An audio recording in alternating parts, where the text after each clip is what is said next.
திருவண்ணாமலையில் மீண்டும் மழை பெய்ய தொடங்கியுள்ள நிலையில் பக்தர்கள் மழையை பொருட்படுத்தாமல் குடைபிடித்தவாறு கிரிவலம் செல்கின்றனர். இதுகுறித்து களத்திலிருந்து செய்தியாளர் பிரபாகரன் வழங்கிய கூடுதல் தகவல்களை பார்க்கலாம். திருக்கார்த்திகை தீபம் அப்படின்னாலே திருவண்ணாமலை அண்ணாமலையார் மலை மேலே இருக்கக்கூடிய மலையில் ஏற்றக்கூடிய மகாதீபம் தான். அந்த மகாதீபத்தை பார்த்தா பல நன்மைகள் கிடைக்கும் அப்படிங்கிறது ஐதீகம். இந்த ஐதீகத்தினால பல பகுதிகளிலிருந்து கிரிவலம் மேற்கொண்டு இந்த மகாதீபத்தை பார்க்கறதுக்காக பக்தர்கள் வருவாங்க. அந்த வகையில் தான் இந்த கிரிவல பாதையில் பக்தர்கள் தற்போது போயிட்டுருக்காங்க. நம்ம இருக்கக்கூடிய இடம் பார்த்தோம் அப்படின்னா திருவண்ணாமலை அடி அண்ணாமலை.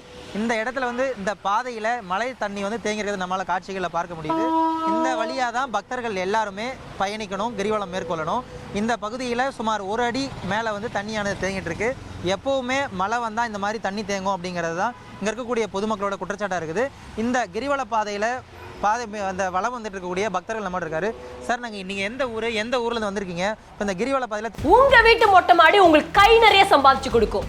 இங்கே ஒருத்தர் மாடி தொட்டு மூலமாக மாதம் 10 லட்ச ரூபா சம்பாதிக்கிறாரு. ஃப்ரீடம் ஆப்பை டவுன்லோட் பண்ணி எப்படின்னு கற்றுக்கோங்க. தண்ணி தேங்கியிருக்கு. இதை எப்படி எந்த மாதிரி சிரமத்தை உங்களுக்கு ஏற்படுத்துது சார்? இப்போ நான் கோயில்பட்டிலேருந்து வந்திருக்கேன், தூத்துக்குடி மாவட்டம். இப்போ தண்ணி நாங்கள் அங்கேருந்து நடந்து வரோம்.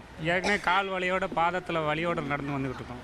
அதோட இந்த தண்ணி தேங்கி இருக்கனால காலில் புண்ணு வர்றதுக்கு வாய்ப்பு இருக்குது. அதை இப்போ கொஞ்சம் கிளியர் பண்ணி கொடுத்தீங்கன்னா கொஞ்சம் நல்லாயிருக்கும். அதே போல் இந்த பகுதியை சேர்ந்த குடியிருப்பு வாசி இருக்காங்க. அம்மா, இந்த மாதிரி மழை வந்தால் எப்போவுமே தண்ணி இப்படி தான் தேங்குமா? இதை அப்புறப்படுத்துறதுக்கு என்ன நடவடிக்கை எடுக்கணும்னு உங்களோட கோரிக்கைமா? உடனடியாக தண்ணி போகிறதுக்கு வழி பண்ணோம். பக்தர்கள் கிரிவலம் ஸ்டார்ட் ஆகி போச்சு, நிறைய வந்துனே இருக்காங்க. அதுக்கு உடனடியாக உண்டான நடவடிக்கை எடுத்தால் ஆகணும் அவசியம். எல்லாம் நனைஞ்சு வராங்க பக்தர்கள். தண்ணி போகிறதுக்கு வழி எடுக்கணும், பள்ளமாக பண்ணி விடணும். எப்படி வழி பண்ணால் தண்ணி வெளியேற்ற முடியும்? பள்ளம் பண்ணுங்க, பெருசாக பழுப்பு வச்சு பள்ளம் தோணும் தான் தண்ணி போவோம் ஏரி பக்கம். அதான் வழி. வேற தண்ணி வெளியேற்றலைன்னா பக்தர்கள் என்ன மாதிரியான சிரமத்தை அனுபவிப்பாங்க? ரொம்ப சிரமமாக இருக்கும் பக்தர்களுக்கு. வழிக்கு வந்துடுவாங்க, ஜனங்களுக்கு ரொம்ப பாதிப்பு வரும்ல. அதுதான்.